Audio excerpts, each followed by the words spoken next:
Hello, everyone. Welcome. My name is Luisa. I'm the president of the student chapter.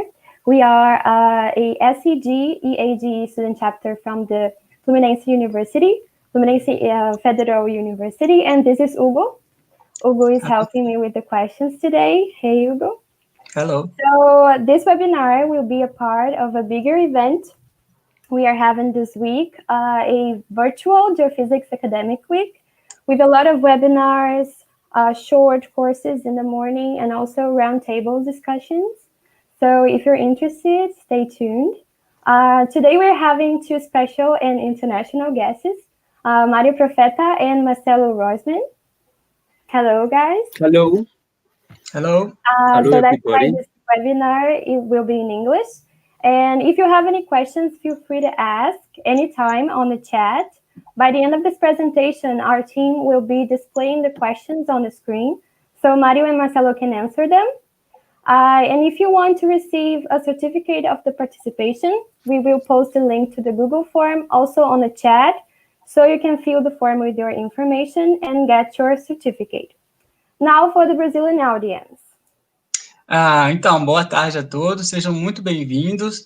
Hoje, nosso primeiro webinar da GSS, honrosamente, vai ter a presença aí de dois participantes internacionais, o Mário Profeta e o Marcelo Rosman.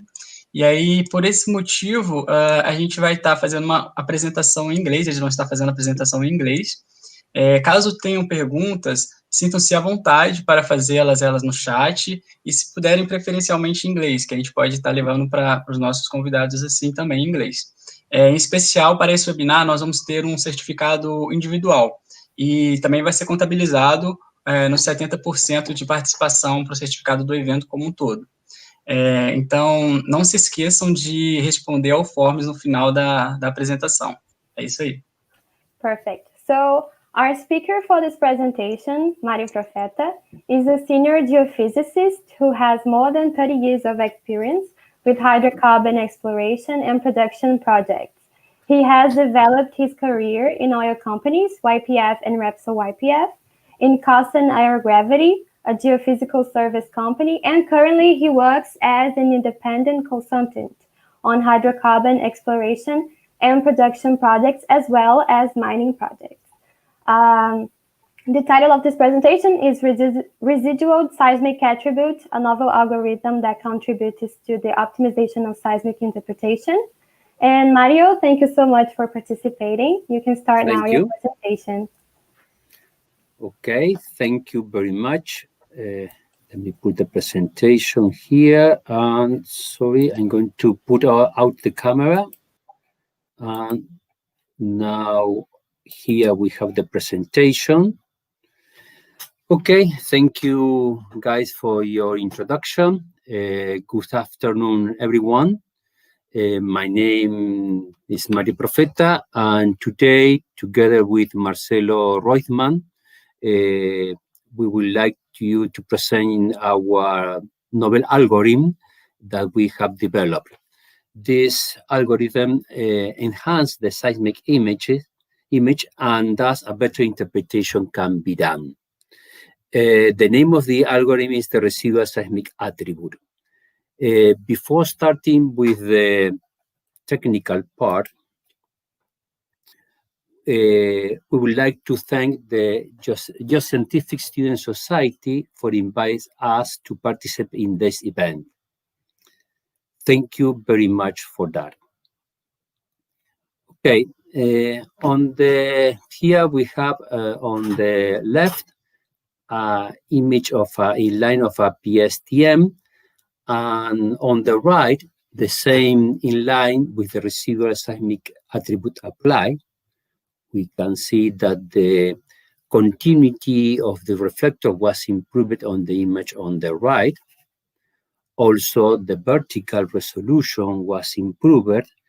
Also, the representation of any weak or small event was improved. For instance, this falls here, this fall here. The interpretation of this falls is much easier to do in this image than in the image on the left. I would like to emphasize also that this attribute enhances the image of reflector with steep dip. Here we have many reflectors of steep dip, and the image is much better after the attribute was applied. So using this attribute, we have managed to improve the entire seismic image. Now let's make a short summary about the benefits of using this attribute.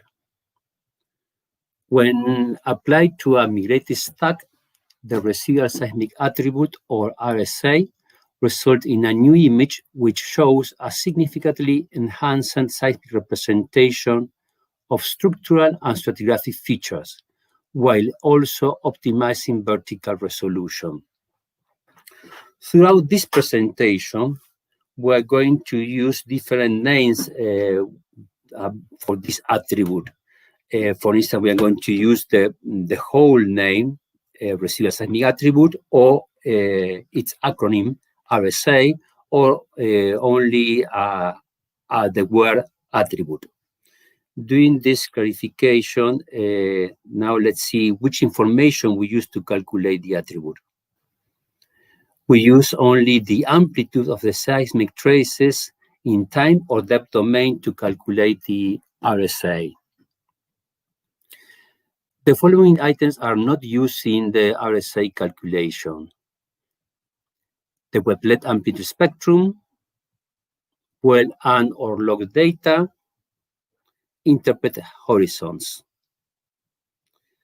The RSA can be applied pre-stack or post-stack, either in the time domain or the depth domain. It can be applied to a 2D or 3D stack, but always on migrated data. To calculate the attribute, we only need the segwile file of the data that you wanted to apply. Okay, now let's speak a little about the history of the attribute. The RSA was developed and implemented in Argentina by Marcelo and I in mid-2018.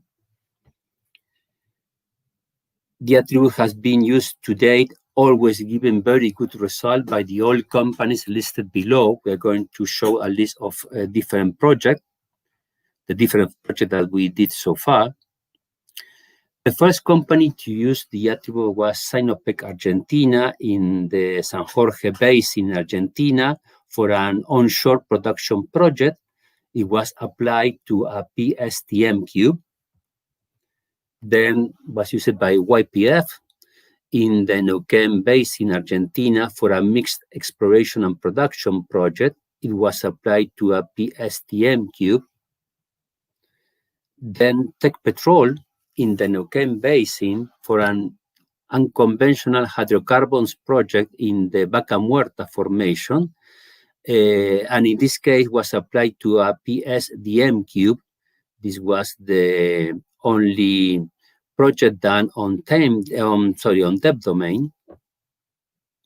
Then once again, Tecpetrol in the Burgos Basin in Mexico for an onshore production project. It was applied to a PSTM cube. And finally, Pampa Energía in the Neuquén Basin for a production project. It was applied to a PSTM cube. Meanwhile, we were working in this project, the global pandemic started. That's the reason that this is the last project so far. The attribute was applied on cubes processed by other companies in all the above-mentioned projects. In this presentation, we are going to show you the result of the following two projects. The one of Sinopec Argentina, where the attribute was applied to a PSTM cube, and the one of Tecpetrol in the Neuquén Basin, and in this case, the attribute was applied to a PSDM cube. Okay, in the next few minutes, we will briefly show you how we calculate the residual seismic attribute. We are going to do the explanation of that. We are going to use some sketch or scheme, and we're going to consider that we are working to a 2D input stack. Anyway, all what we're going to say is valid for a 3D input stack, either in time or depth domain.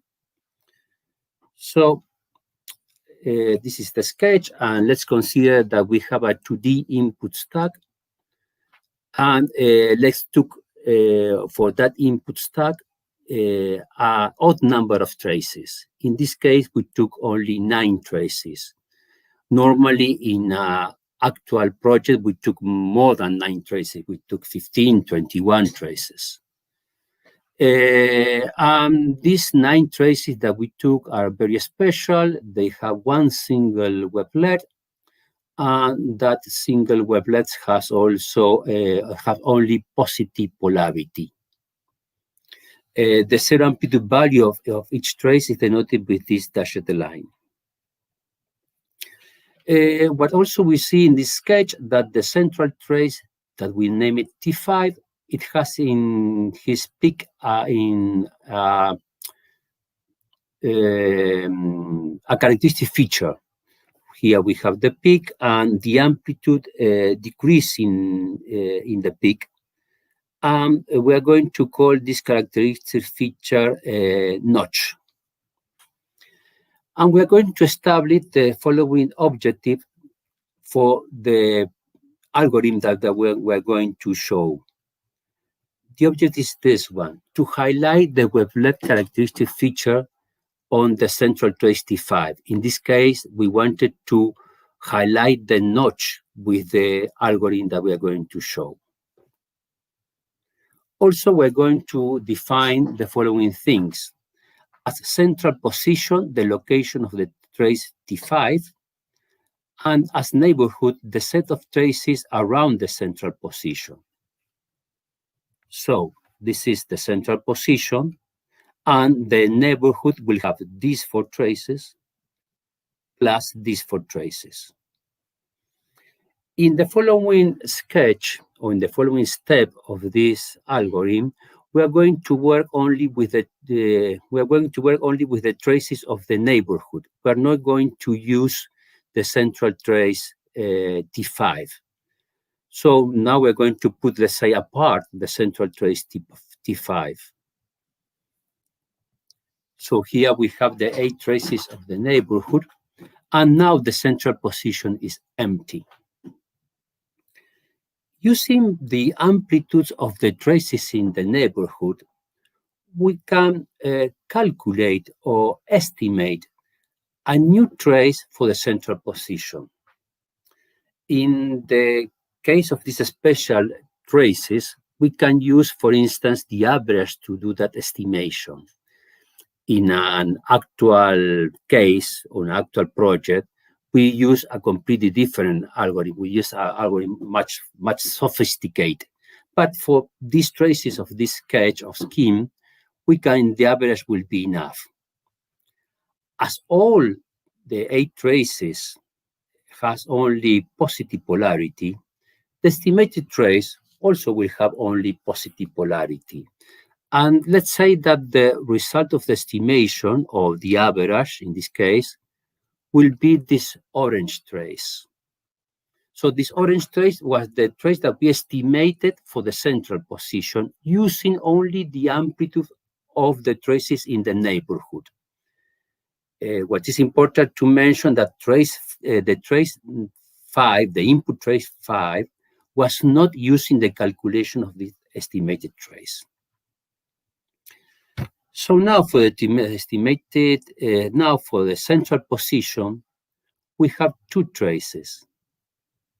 The input trace T5, that we are going to call now A, and the estimated trace, that we are going to call it B. And we have to achieve our objective, that is to highlight the wavelet characteristic feature on the central trace T5, or now name it trace A. As a first step to achieve that objective, we can subtract trace B from trace A. If we do that, in this part and in this part, the result of the subtraction will be 0, because both traces overlap each other perfect. But in this part, the result of the subtraction will have positive values, negative values, and 0 values. So now what we can do now is, with the whole set of values that result from the subtraction, we can generate a new trace that we are going to call it trace C. To avoid confusion, I'm going to put trace C here on the right, to avoid confusion here in the central position. So let's say that this is trace C. Trace C will have positive and negative values, but those values are very small. So one thing that we can do to increase those values is to multiply the whole trace C by a constant and positive number bigger than 1. If we do that, we are going to get a new trace that we are going to call it trace D. Trace D also will have positive and negative values. But now in trace D, the notch was highlighted. This was the size, the original size of the notch, and now we have this size for the notch. So finally, in trace D, we achieved our objective. That was to highlight the wavelet characteristic feature on the central trace T5 or trace A now. So we define trace D as the input trace T5 with the residual seismic attribute applied. Okay, before going forward, I want you to emphasize 2 things about trace D, the trace with the attribute applied. Trace D is the graphical representation of a new value, of a new variable that shows in a highlighted way only the characteristic features of the wavelet in the central trace, in trace A. In trace D, we only have the highlighted version of the notch. Then we don't have a wavelet in trace D. What we have in trace D is an attribute that is showing the notch in a highlighted way. And that was the objective that we established. Okay, the second thing that I wanted to mention about trace data is the following. For a window of size NM, in the central position and in the input trace, we had one single large event of positive polarity, this one. After we apply the attribute, now we have in trace D two events of positive polarity for the same window of size NM.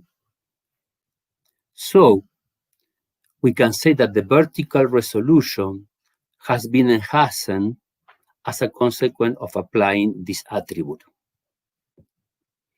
All what we mentioned so far was done for one single trace of the input to this stack. So now, by repeating this algorithm for the remaining traces of the 2D input stack, we will obtain the input stack with the residual seismic attribute applied. Before starting with the example, I would like to show you two properties of the residual seismic attribute. First, the RSA highlights the main features of the wavelet shape without causing any artifacts. Second, the RSA creates a new image with increased level of detail. And also, I have a brief comment. For a 200 kilometer PSTM, or for a 200 square kilometers of a PSTM or PSDM cube, it took us approximately 6 days to determine the most appropriate parameters for the RSA calculation and for the subsequent Poststack application of RSA to the entire cube. Okay, now let's start with example. In the first case, the residual seismic attribute was applied post-stack to a 2D line located in the Argentinian Sea in Argentina. The migrated version of the line was directly derived from the US Geological Survey data bank. In this map, we show the location of the 2D seismic line in yellow, this one, to which the residual seismic attribute was applied. The remaining lines recorded during the project, or this same project, are shown in magenta.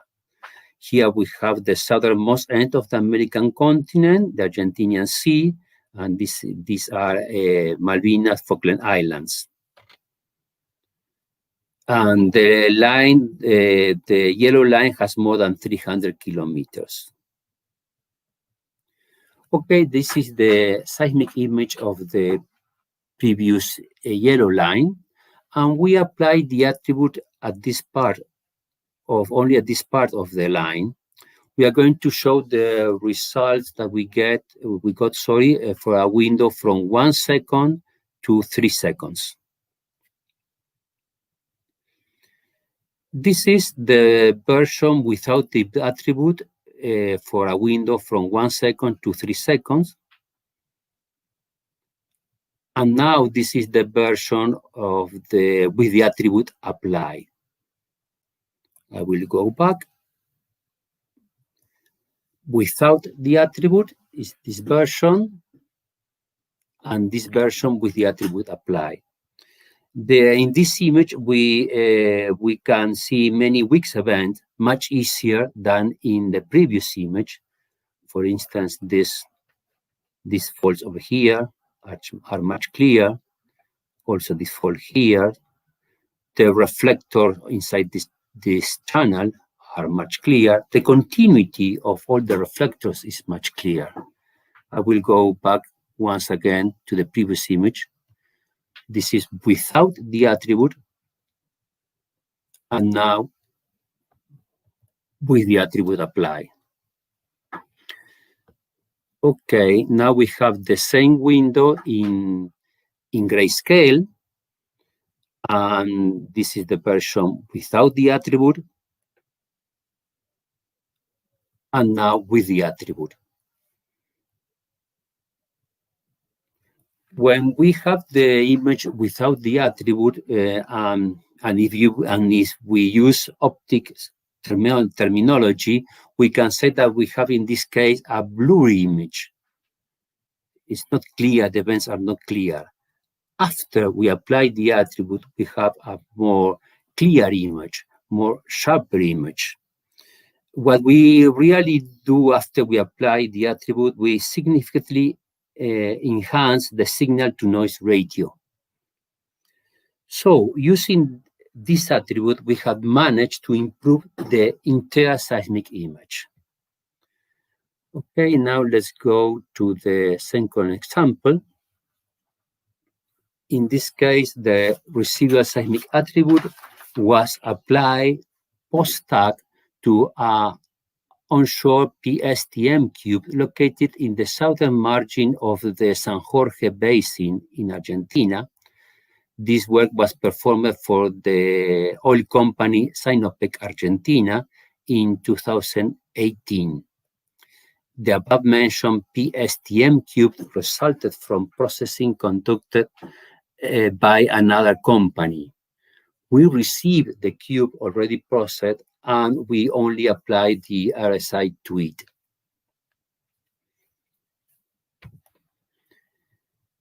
This is the version of the first in line without the attribute applied.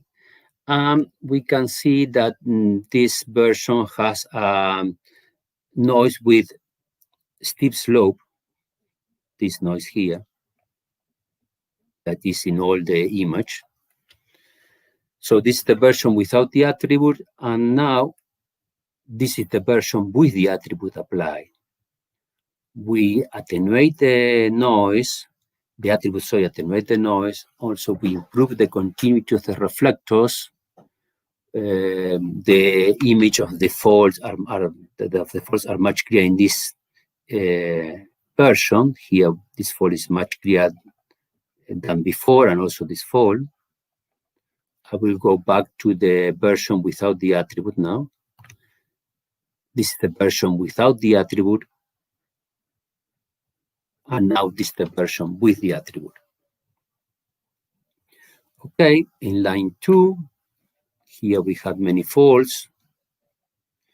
It's not clear if this fault goes up, goes to the surface, it's not clear that.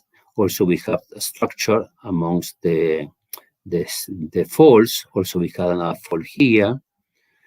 So this is the version without the attribute. And now the version with the attribute. The faults are much clearer. The geometry of the reflectors are much clearer. The continuity of the reflector was improved. Also was improved the vertical resolution. I will go back to the version without the attribute. This is the version without the attribute. And now the version with the attribute. Let's go to another inline. In line 3, here we have these two structures in the inline 3, here. This is the version without the attribute.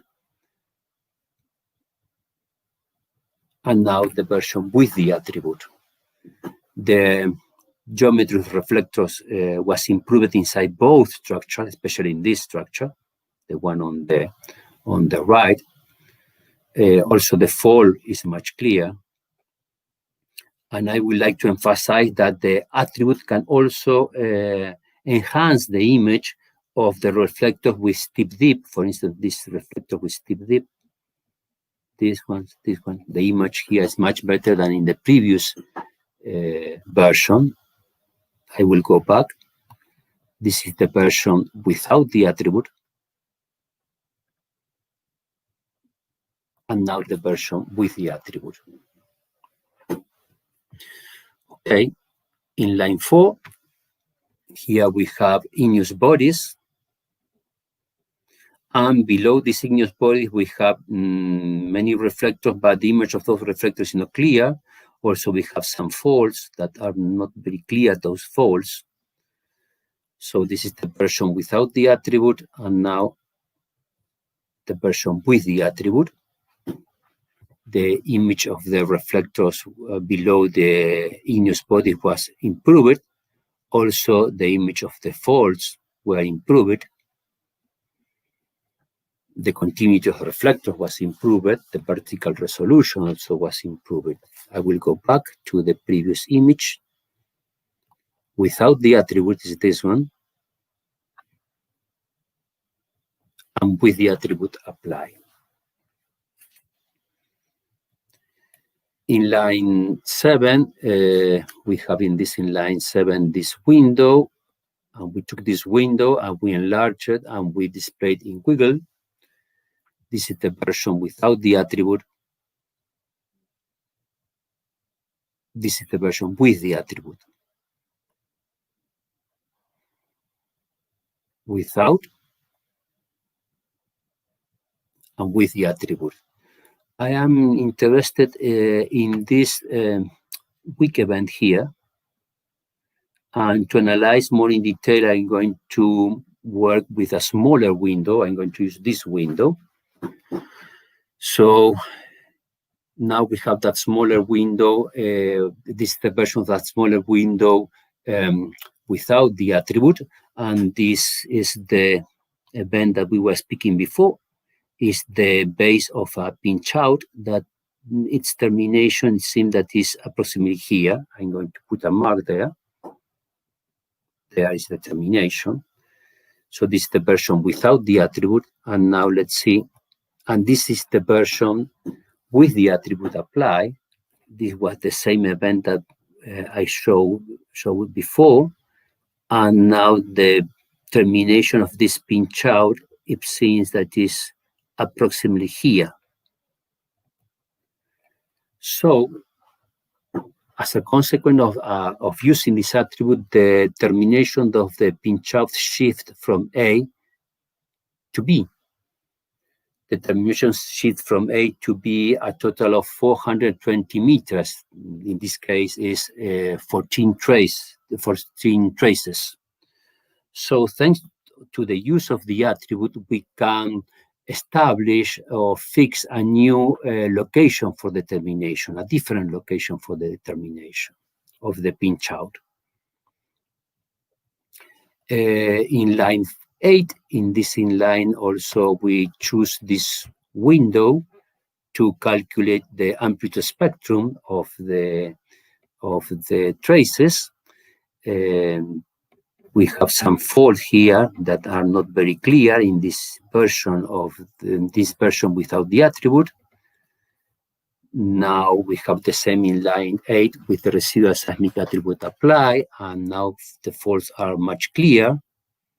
Also, the reflectors are much clear. The continuity of the reflector is much clear. Let me go back. This is the version without the attribute. And now this is the version with the attribute apply. Both image or both version with the window that we selected to calculate the amplitude spectrum. Now let's see the amplitude spectrum of each window. This is the amplitude spectrum of the PSTM without the attribute. And now the amplitude spectrum of the PSTM with the attribute apply. Without and with the attribute apply. At this point, I have to make a very important clarification. Bear in mind that the attribute is the number resulting from a subtraction of amplitudes. Therefore, the attribute is not a wavelet. The attribute is a new variable that only shows in a highlighted way the characteristic feature of the input wavelet shape. It can be concluded that it makes no sense from a physical viewpoint to calculate the amplitude spectrum of a trace with the RSA applied. But we usually calculate this spectrum upon our client's request. Okay, this is the version of this is a time slice of the PSTM without the attribute. We are at 1500 milliseconds. Now, this is the version with the attribute applied, or the same time slice. So let me go back. Without the attribute, with the attribute applied.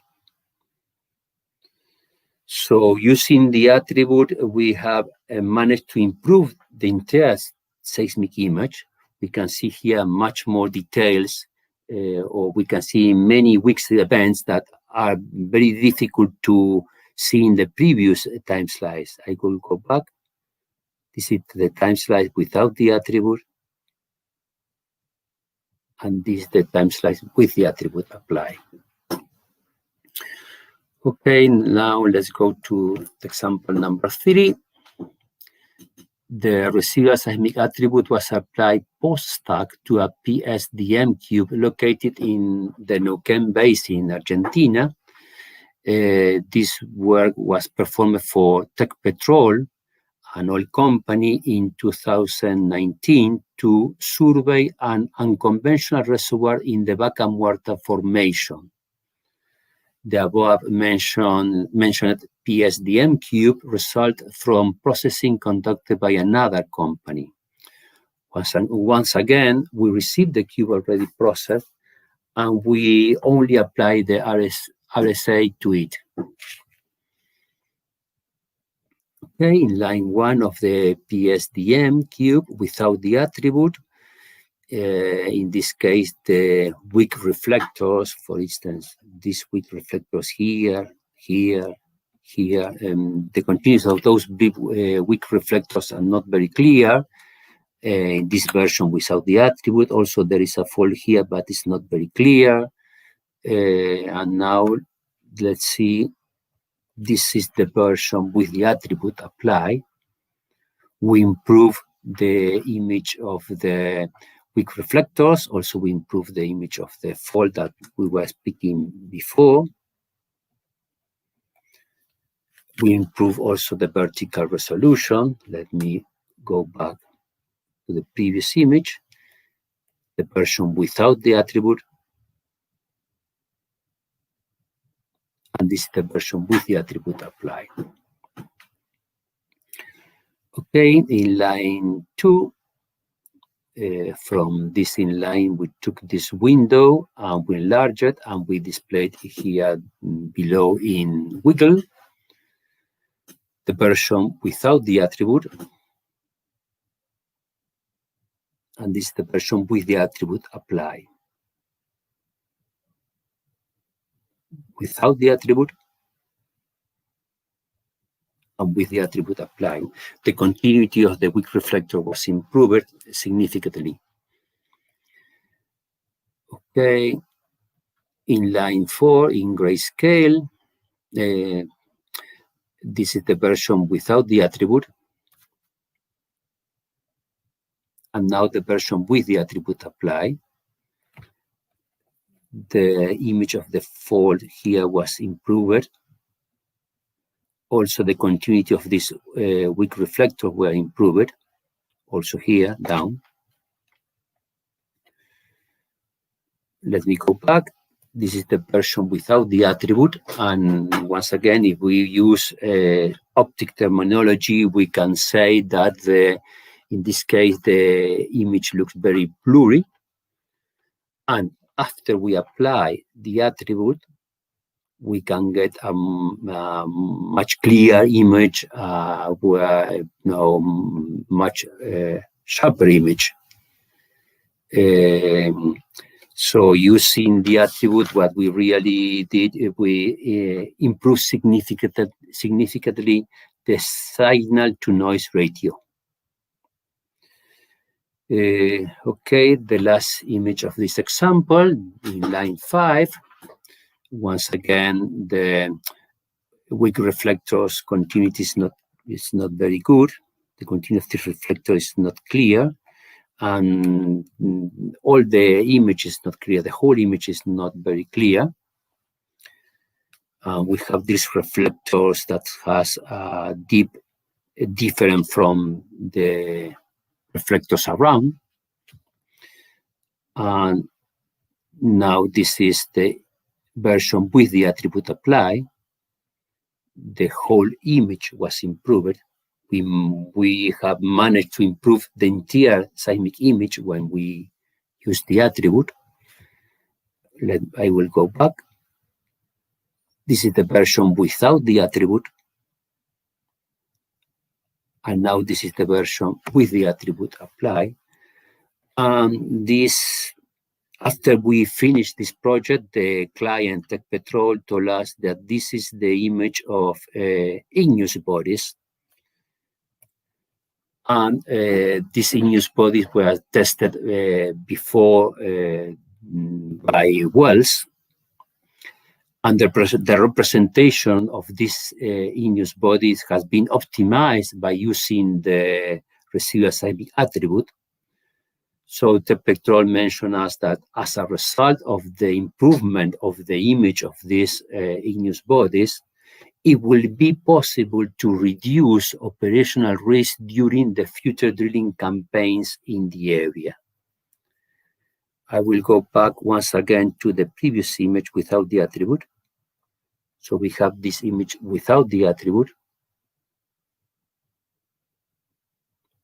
And now with the attribute applied. Really, we have managed to improve the entire seismic image using the attribute. Okay, this is the last image that we wanted to show you. Please don't hesitate to contact us if you have any question regarding the residual seismic attribute, as well as the calculation and application service that we provide. We can apply the attribute to a PSTM cube or a PSDM cube, either pre-stack or post-stack. In order to complete our services, remember that we only need the SegWi file. And do not hesitate to contact us if you wish us to make a new presentation on the RSA for your organization and company. Finally, thank you very much for your time. If we don't have time to answer all the questions, you can contact us by WhatsApp, or you can email us. There you have our WhatsApp numbers and our emails. And also, if you prefer, you can scan this QR code.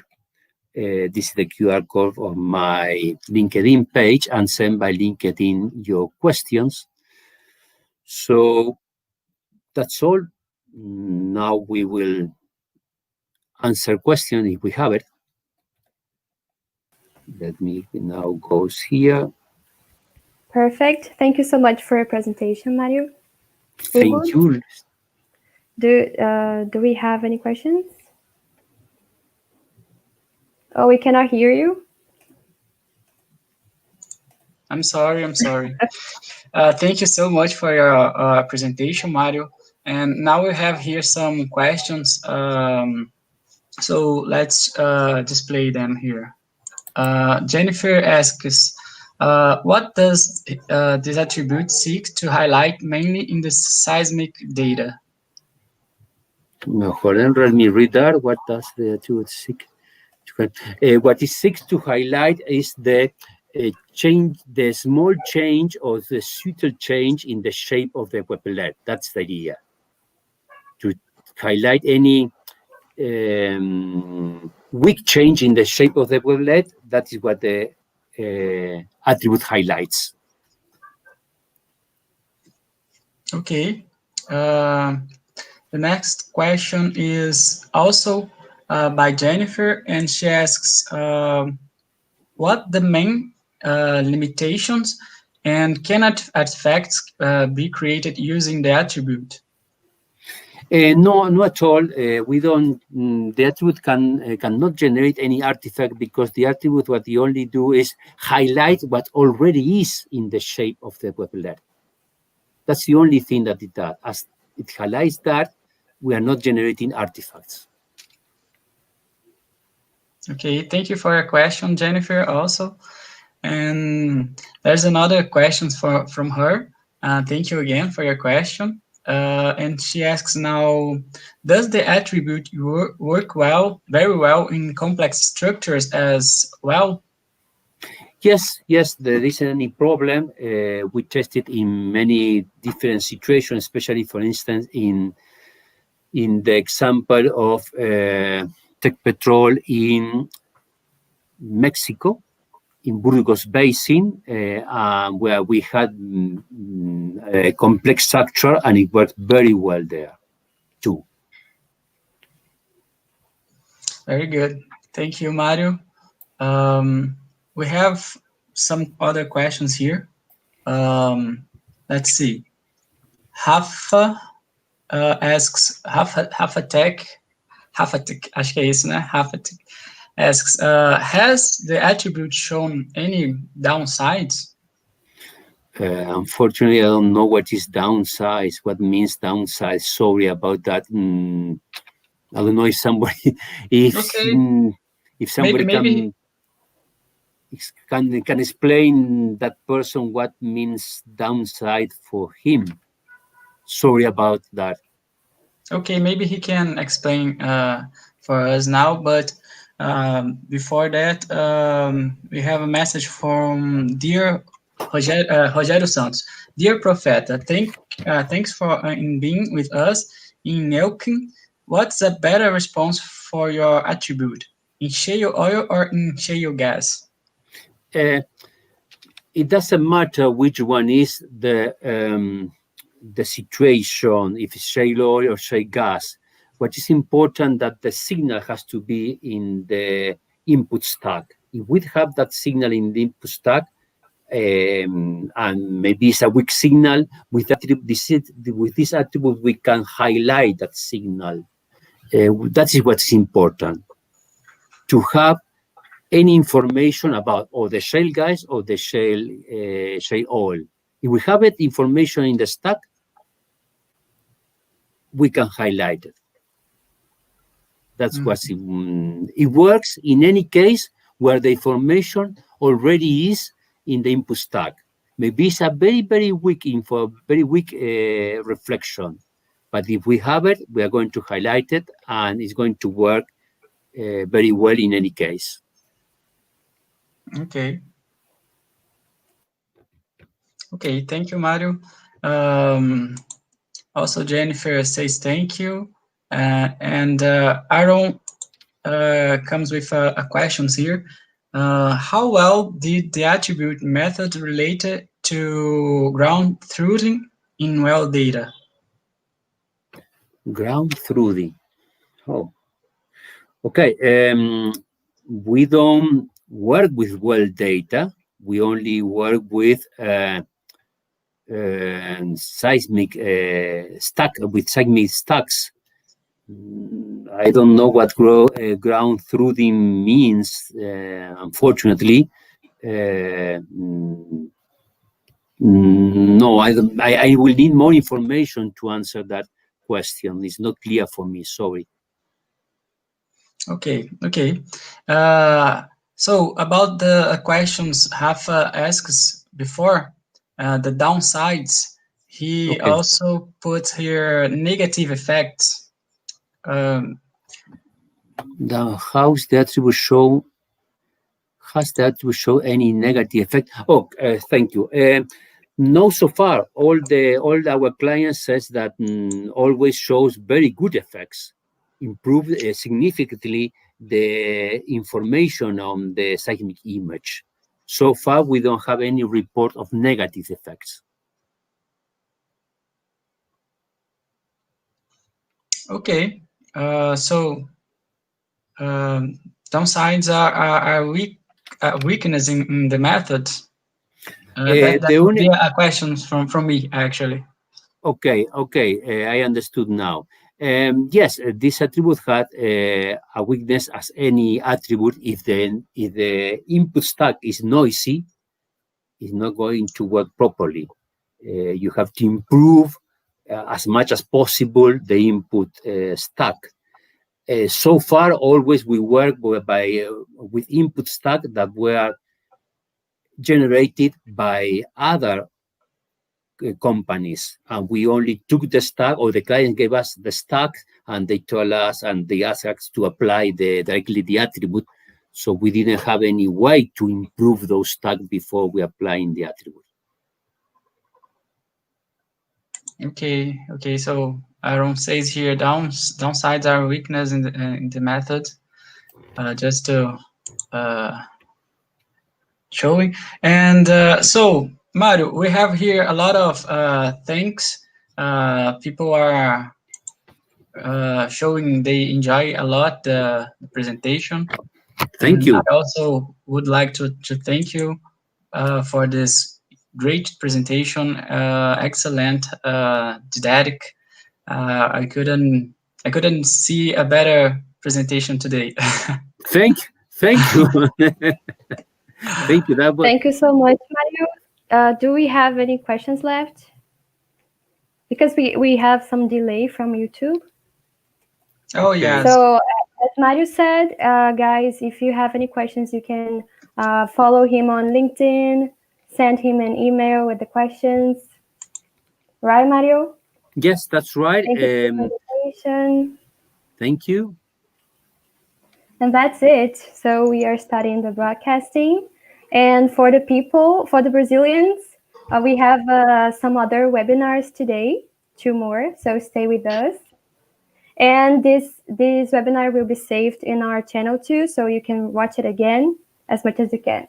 Thank you so much, Mario and Marcelo, for being here with us today. Bye-bye, guys. See you next time. Bye-bye. Thank you. Bye-bye. Also, thank you.